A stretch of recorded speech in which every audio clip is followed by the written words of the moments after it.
Hi guys, and welcome back to another video. This one is going to be a healthy food swap, so how to swap out regular food that you can buy in the supermarket and make it healthier and more macro friendly. I've seen it quite a lot on YouTube and wanted to make my own version, so we're making chips or fries, chocolate cake and nachos. So looking at homemade chips, we have got only 1 gram of fat in those versus store-bought frozen chips. For the same amount of chips is 15 grams of fat, so that right off the bat is like horrendous difference in macros. So I just use Tesco value chips. It's not anything fancy. These were like 300 grams of chips just cooked in the oven, and then versus 300 grams of homemade chips just using regular potatoes. So I just slice them up into sort of chip form, or fries if you are American and you do not call them chips. Then just slice them up just whatever kind of shape you want, but just as close to fries as possible, and then just season them. So I used a bit of black pepper and chilies and then some paprika as well. And then just bake them in the oven until they're nice and crispy. And for 300 grams of these versus 300 grams of frozen chips, there is a massive difference in macros. Now, I am not someone that thinks that calories are the be all and end all, but I definitely think ingredients and sticking to whole foods and foods which have sort of lower fat content naturally are so much better for you, especially if you're on the health and fitness game. So you can see here the chips kind of look pretty similar. I will say that actually homemade chips taste so much better. The regular chips are kind of bland unless you put sauce and things on them, so the paprika and chili ones I will say tasted so much better. 1 gram of fat versus 15 grams of fat, so it is a huge difference. And I just served these with regular Heinz ketchup and sriracha mayo, and that is that. Really simple, really easy, and like I said, such a big difference in macros and calories, but definitely worth taking the time to just make your own chips versus store-bought ones.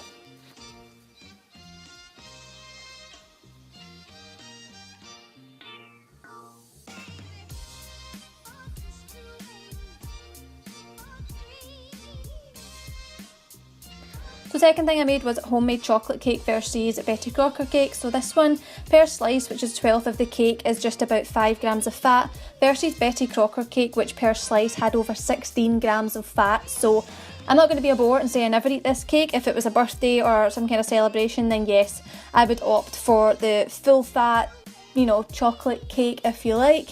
And all you have to do to make this vegan is just mix the cake mix with some Diet Coke until it's all mixed together. You don't have to use any eggs, dairy, anything like that. Literally a can of Coke with that cake mix makes the cake vegan, and also, you know, just makes it easier to make as well. So even if you aren't vegan but you just wanted to skimp out on the eggs and the milk and whatnot, then you could just pour in a can of Coke, bake it in the oven for about 35 minutes, and then just top it with the indulgent Betty Crocker fudge icing, which also happens to be accidentally vegan. So mixing this all round just until it's nice and smooth. Divide the cake into 12 slices, and that kind of gives you the macros per slice. But when we're making our own homemade cake, all the information's in the description, but just mixing together almond milk, vinegar and banana. And that is your liquids mixed together, and then once they're mixed together, we're going to mix it in with our dry ingredients. So for dry ingredients, we're just using regular flour, some raw cacao powder, some baking powder, some salt and some coconut sugar or brown sugar, whichever one you have. Mix that all together, and then you want to mix in your wet ingredients as well. So it's really simple, really easy. It's not exactly a difficult thing to make from scratch, and all the ingredients are relatively whole food, or close to it anyway. Compared to Betty Crocker cake, you can see on that box that it has honestly about 50 ingredients, whereas this homemade cake has way less ingredients, and per slice is only about 5 grams of fat versus 16 grams of fat. You know, for just when you have a notion for chocolate cake and don't really want to go all out with the store-bought Betty Crocker, you can just make one from scratch. Obviously still not the healthiest thing in the world, but definitely healthier than the store-bought version. Pop that in the oven and then just make your homemade icing. So some raw cacao powder, some maple syrup, and also coconut oil. And the coconut oil will help it kind of thicken up as it cools down from being melted, and it will start to kind of make it firmer to make it more of like a spreadable icing. Play around with the measurements if it's a bit too runny or not runny enough. Once your cake's out the oven, just top it with your icing. Like I said, all the measurements for these are down below, so if you are looking for the exact recipes, then check them out in the description box. And you just want to top your cake off really with this icing, and oh my god, it is phenomenal.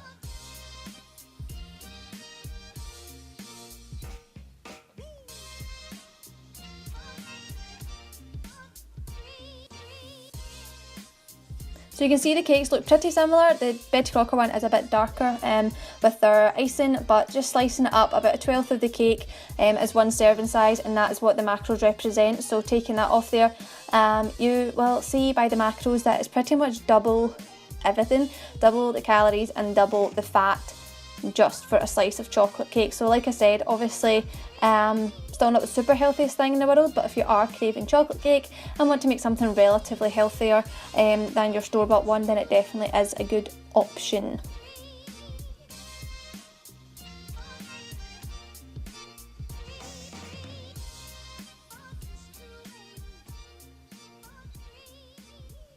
And actually the calories are that different that you can actually only eat about half of the Betty Crocker slice versus what you can eat of the full regular slice. So going in next for our third recipe, we have potato nachos. These come in at half the calories and like a quarter of the fat than regular nachos. So just using regular nachos, then we're just going to go into tortilla chips, pour over some beans, jalapenos, we're going to do some salsa and some vegan cheese as well. So the recipe for the regular nachos and the potato nachos are exactly the same, except we're using potatoes in place of nachos, and we're using half the amount of cheese than we would use, you know, in a kind of regular serving size of nachos. So put it under the grill and then add a second layer.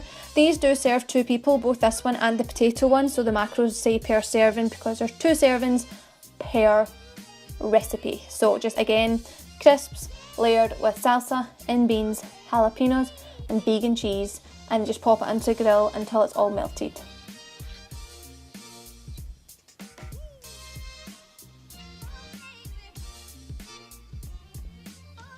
Now, not gonna lie, I love nachos, I love regular nachos, but I feel like the more you eat of them, because they're so high in fat, your stomach kind of doesn't agree with them that well. So for regular nachos, potato nachos, you want to just slice potatoes nice and thinly, and then just put them in the oven until they are baked, and then just pretty much the same procedure, just layer the potatoes. I added a bit of that low calorie oil spray just to make them really, really crispy. They only took about 20 minutes because they were cut so thin, and we're just going to layer them up the same way. So beans, salsa, jalapenos, and then I think I used about 50 grams of vegan cheese versus like 100 grams of vegan cheese on the other nachos. So you can see that this is actually plenty. It definitely is a much lighter option, but you can eat so many more potatoes from what you can eat of like tortilla crisps, so it definitely is a shout just to replace your crisps with potatoes. And then again, just add your second layer after you've grilled that first layer, and then just pop it back in the grill until everything is nice and melted.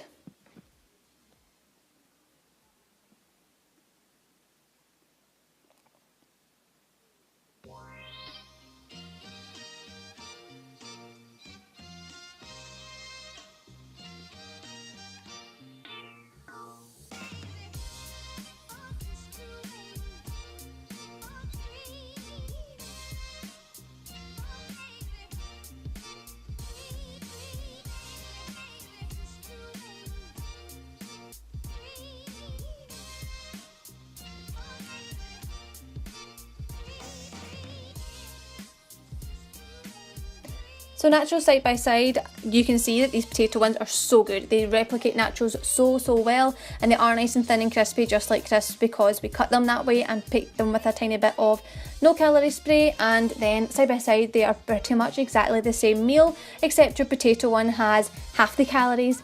Therefore we're scooping out half of these nachos, because you could literally only eat half of this plate versus the potato plate.